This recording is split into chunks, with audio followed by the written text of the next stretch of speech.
Buenas noches a toda Venezuela y al mundo, a la red ilimitada de internet que nos ve a través de este programa por Ver TV Noticias todos los lunes.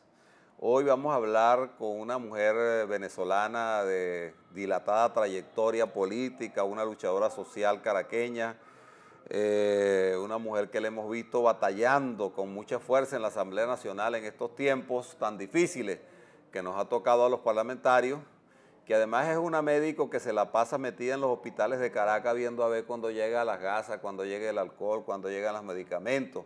Una mujer que da una batalla por la vida. Se trata de la diputada Dinora Figuera, que está esta noche aquí con nosotros y que vamos a conversar con ella sobre distintos temas. Ayer fue el Día de la Mujer. Dinora, ¿qué hiciste ayer? ¿Cómo, cuánto y en cuántas actividades estuviste participando? Porque tú eres una mujer muy dinámica. Sí, bueno, estuvimos en principio el fin de semana en el estado Zulia, en Maracaibo, donde a propósito de los 15 aniversarios de Primero Justicia, hubo un punto referencial a lo que fue el ejercicio del derecho de palabra como mujer y tomando en cuenta que el día siguiente es el Día de la Mujer.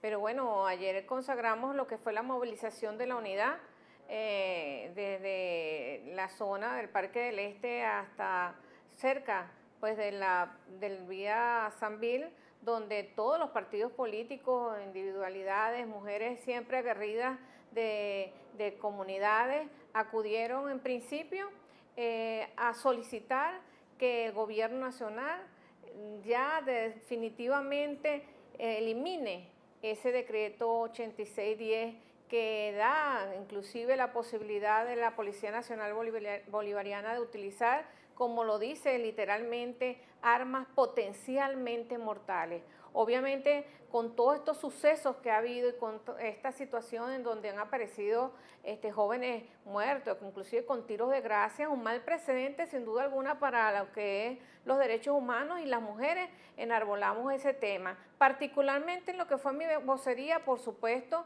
ineludible el tema de la salud. Hoy la situación del gobierno nacional en materia de derechos humanos tiene la tasa más elevada de mortalidad materna, Ismael, y además tiene la tasa más elevada de embarazo temprano, las dos en América Latina.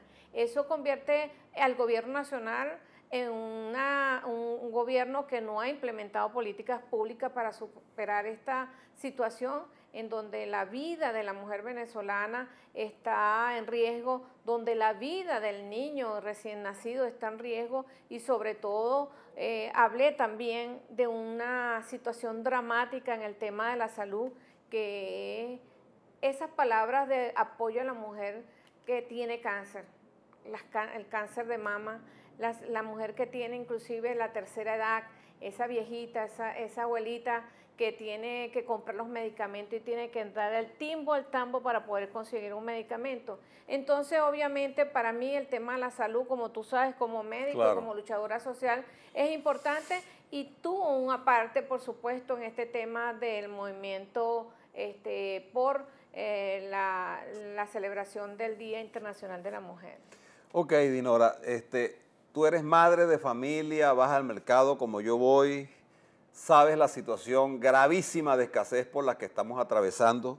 El gobierno ha anunciado que en las últimas horas instalará 20.000 máquinas cactagüeyas, pero para comprar, si es que se consigue la comida, se hacen falta 5 salarios mínimos. ¿Qué crees tú que está pasando? ¿Cómo hace la gente humilde? Sobre todo tú eres diputada de Caracas, cuando uno va a Macaragua, Caricuagua, Antímano, a Catia, cualquier sector de Catia, Perejonal, de arriba, en el Junquito, en cualquier lado, en los sectores, pero también en la clase media es víctima de esto. No solamente de la escasez, sino de que la carestía de la vida hoy es tan difícil. Tú como mujer, ¿qué te planteas y qué tú le propones al gobierno? ¿Cuáles son las medidas de emergencia que en este momento este gobierno debe estar haciendo en vez de estar inventándose guerras y golpes de Estado? Mira, muy importante. Nosotros desde la Asamblea Nacional, y bueno, tú formas parte de esa lucha, promovimos y propusimos la Ley de Producción Nacional.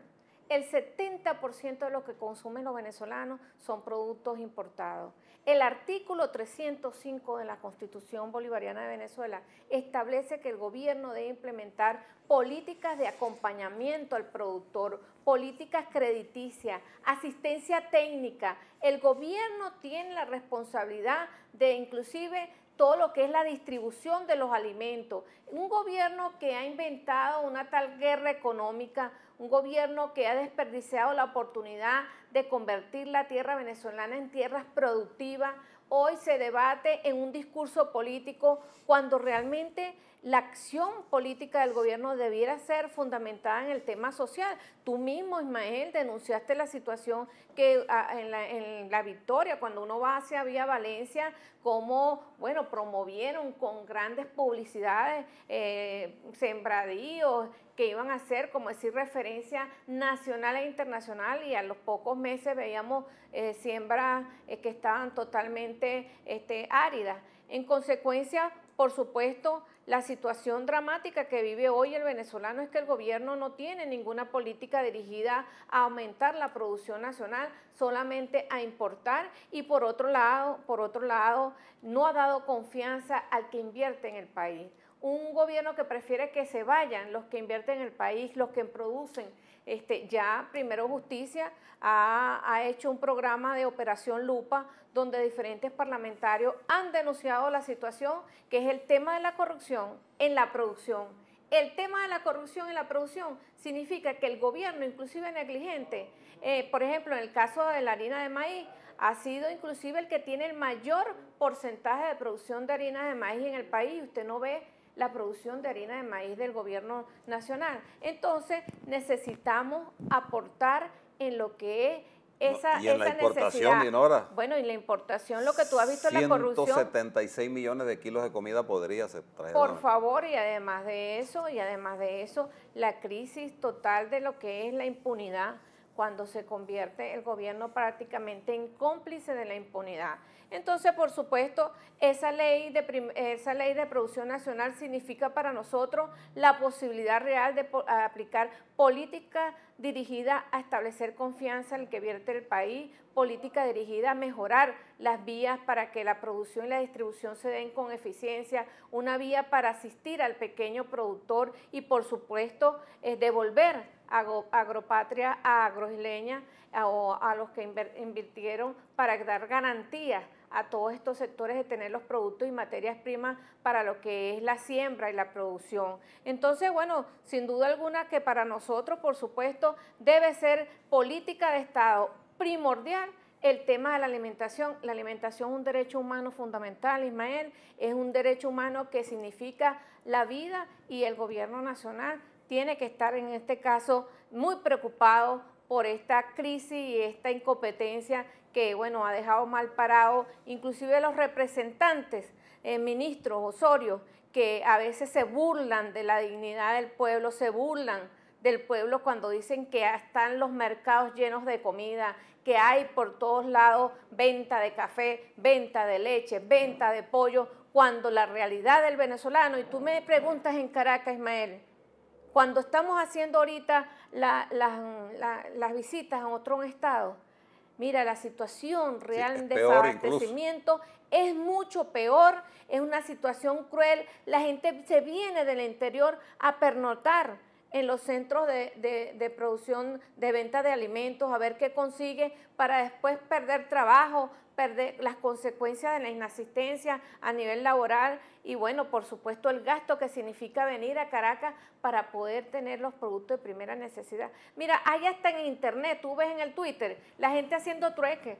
Sí. La gente haciendo trueques, los vecinos, mira, te cambio un azúcar por maíz. Las medicinas. ¿Qué es eso? Sí. Las medicinas, la situación dantesca. Yo que uso medicamentos para la hipertensión, mira, bueno, tengo que ir del timbo al tambo. Entonces, esa es la dramática situación que no es Nicolás Maduro y por la cual nosotros tenemos que organizarnos en una situación franca de desdibujamiento de la popularidad de Nicolás Maduro, y que yo siempre, o lo que hemos dicho, debe haber un cambio indetenible en Venezuela por la posibilidad de que el país se dirija a un rumbo de mayor producción. Exactamente, Dinora. Creo que comparto como tú que necesitamos un cambio, que para ese cambio debe haber una gran unión de todos los venezolanos, una unión que debe construirse en consensos, en primarias, más allá de eso incluso, en reconocimiento de líderes, hombres y mujeres que están en el país adentro, que están deseosos de que aquí haya un cambio. Yo creo firmemente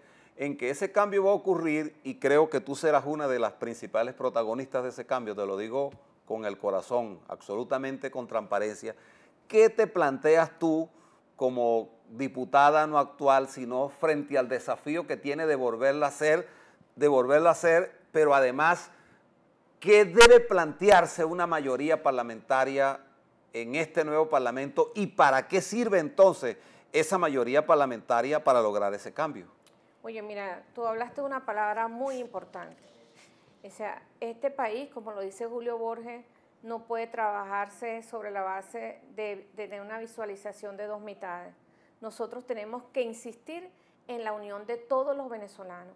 Y la unión de todos los venezolanos significa que cada parlamentario se comprometa a honrar a todas aquellas personas que votaron por ellos, pero también a honrar a las personas que no votaron por ellos y buscar pues la posibilidad de unir esas dos grandes fuerzas y generar leyes que se conviertan en derechos humanos y derechos humanos que se expresen en salud, en educación, en cultura, en deporte. Queremos una Asamblea Nacional, Ismael, con una mayoría para poder hacer las interpelaciones que nosotros hemos solicitado y que el oficialismo las ha negado.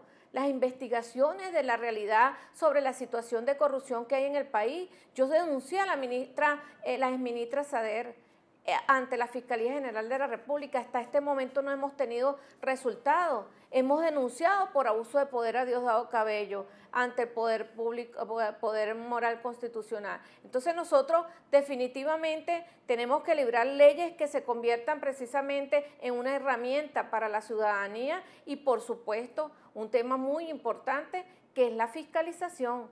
¿Cuántas veces yo he tenido que ir a los hospitales a fiscalizar los servicios y bueno, habilitan pues a todo lo que es la reserva para que nos quieran sacar de cada uno de los hospitales? Esto se tiene que acabar en este país y nosotros como diputados de la Asamblea Nacional, y bueno, si tengo bien de repetir, estaré al frente, como tú sabes, aguerridamente defendiendo los derechos de todas aquellas personas que en ese sentido quieren un cambio en democracia y un cambio para el desarrollo del país, para la unión de todos los venezolanos, para la unión de usted, madre venezolana, para la unión de su familia, para que sus hijos tengan certidumbre de la vida del país, y eso estamos apostando todos los que estamos en la fuerza de la unidad. Empezaste conversando en este programa y quisiera que termináramos con un comentario final y de paso este programa está a tu orden las veces que quieras venir.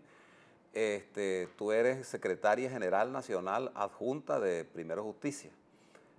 Tienes una altísima responsabilidad en uno de los principales partidos de la oposición, en el marco, digamos, de reconocer la unidad como lo más importante, pero que allí Primero Justicia juega un papel determinante en la unidad. Recientemente ha habido unas amenazas, por lo demás muy irresponsables, contra un hombre que más allá de su condición de militante, desde que lo conozco desde hace muchos años en La Victoria, que me tocó conocerlo muy joven, cuando dirigía una fundación que se llamaba Justicia y Paz, me refiero a Julio Borges, se han estado digamos, tejiendo siempre amenazas y en este momento pareciera que el gobierno tiene una amenaza muy fuerte de una acusación muy irresponsable, porque quienes conocemos a Julio Borges como ser humano, su calidad humana no da para esas cosas que el gobierno ha inventado. ¿Cuáles son los actos de solidaridad que estamos haciendo y para, por supuesto, evitar y denunciar más bien ante el mundo y a través de este programa que se ve a través de las redes sociales con Julio Borges, qué es lo que hay contra Julio y qué estamos haciendo precisamente para contrarrestar esa ofensiva absolutamente negativa? Porque yo he escuchado a Julio en todos sus escenarios diciendo, no importa lo que nos hagan, lo importante es que ganemos la asamblea y que de ese camino nadie nos saque. ¿Tienes para terminar el programa? Bueno, mira, sin duda alguna, mira, Julio nos ha dicho en estas conversaciones ya en lo personal y en la orientación de que nosotros no hagamos de él un escenario protagónico de esta lucha, sino que todo lo contrario, que la lucha es por todos los venezolanos.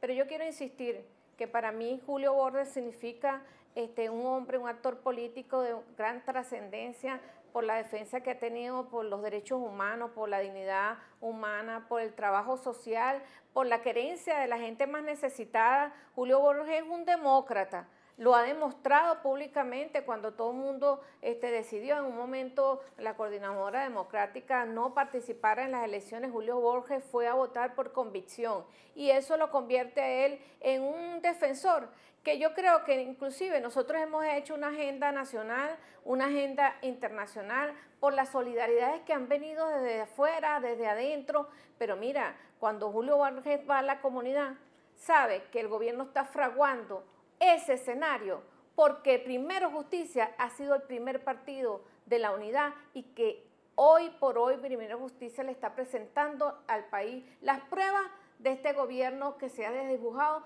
pero también la solución a esos problemas, la posibilidad de una real salida democrática, y eso es la piedra del zapato que yo decía en mi discurso. La piedra del zapato del gobierno es Primero Justicia, pero Primero Justicia, más que una piedra en el zapato, Primero Justicia, yo como militante lo puedo decir, va a ser escenario de una trascendencia a nivel nacional con la unidad venezolana para buscar un cambio indetenible que va a tener Venezuela. En consecuencia, bueno, un abrazo para Julio, pero un abrazo para todos los venezolanos que están pidiendo la posibilidad de un real cambio en Venezuela. Muchas gracias. Volvemos entonces ahora inmediato con la parte final de este programa. Gracias a Dinora por acompañarnos, que es nada más y nada menos que el oído al tambor.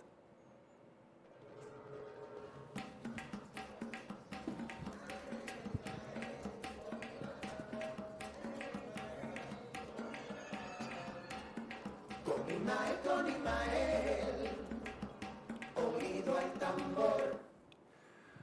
Bueno, hay un tema en el que hemos venido insistiendo durante mucho tiempo. Desde el año 2009 hemos llevado a la Fiscalía General de la República denuncias de hechos muy graves que hoy son irrefutables para este gobierno y para la propia fiscal. El gobierno ha dicho que allá en Estados Unidos empiezan a tomar acciones contra funcionarios.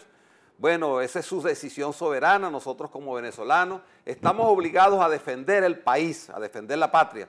Lo que nosotros no podemos defender, y creemos que el gobierno de Estados Unidos, si es serio en la aplicación de esas medidas, debería empezar, por ejemplo, por el señor Alejandro Andrade, quien fue tesorero general de la nación y tiene sumas de dinero cuantiosas, caballos de carrera, empresas en Estados Unidos y grandes cantidades de dinero en Suiza. Pero también allí está Rafael Icea, quien fue denunciado por mí por más de 7.500 millones de dólares en una estafa que se produjo en las notas estructuradas que fueron vendidas a través de la banca internacional y con banqueros también de este país que en algún momento tienen que dar la cara por eso. Allá lo tienen, aplíquele la medida y manden ese dinero que sirve para atender las misiones, señor Maduro, si usted quiere de verdad una lucha contra la corrupción. Pero además en este país, la mayoría de las cosas que no se resuelven es porque allí está metida la mano de la corrupción. El año pasado se ofreció que el día 14 de noviembre sería entregado el ferrocarril del centro, una obra que costó 6.000 millones de dólares, que fue cancelada y lo que conseguimos es un cementerio allí parado de pedazos de túneles hechos y de algunos pedazos de puente, pero no se inauguró el ferrocarril del centro, con lo cual le quitaríamos a Caracas una gran cantidad de vehículos diarios y se resolvería el problema de transporte de los sectores más pobres, tanto de Aragua, Carabobo, como de todas las regiones aledañas a ese estado. Pero allí está el caso de Bugalí Maclec, que denunció que aquí habían generales y altos funcionarios, entre ellos nombró al gobernador de Aragua, nombró a muchísimos, nombró también al que es hoy gobernador del estado Trujillo, que serían sus empleados, nombró al señor Hugo Carvajal, que era el jefe de inteligencia, también dijo que Diosdado Cabello, dijo el señor, estaba involucrado en hechos graves, pero además el audio de Mario Silva que presentamos, donde dice que Diosdado Cabello y su hermano y otro señor que trabajaba con él son los que se apoderaron del dinero por los que hoy no hay medicina, no hay comida, no hay nada en este país. El tema de la corrupción. Allí está el tema de la plataforma del Tana, el tema de la comida que se pudrió, de tal manera que si alguna cosa hemos venido nosotros siendo consecuentes, hemos ido a la Fiscalía General de la República y hoy decimos que las cosas que no funcionan en este país es porque o se robaron los reales o porque son ineptos e incapaces. Allí están en Caracas todavía, y eso lo sabe la diputada Dinora Figuera, a quien he visto en algunas oportunidades visitando refugios y metida en los barrios de Caracas. Allí están 4.200 viviendas paralizadas en Fuerte Tiuna y no las concluyen. ¿Saben por qué? Porque el señor Jorge Rodríguez, quien fue electo alcalde de Caracas nuevamente, utilizando el poder del dinero, entrando a Caracas, los vecinos de Las Mayas, de Coche, de Caricuao, de Las Mayas y de Coche y del Valle están ahogados en una bomba atómica que está a punto de explotar de basura, y al lado están paralizadas 4.200 viviendas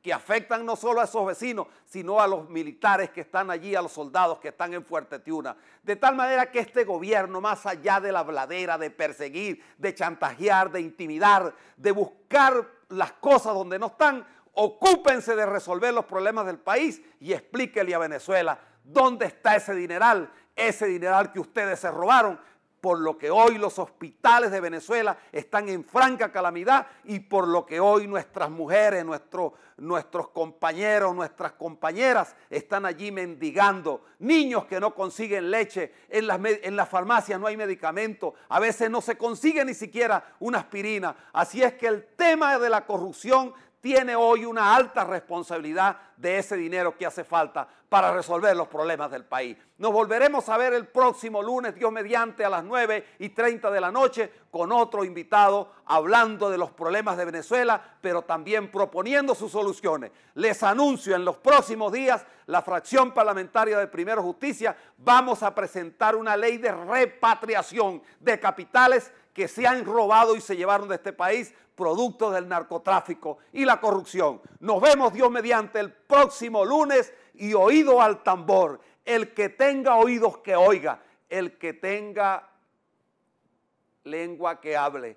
Llegó la hora, compañeros. Hasta el próximo lunes.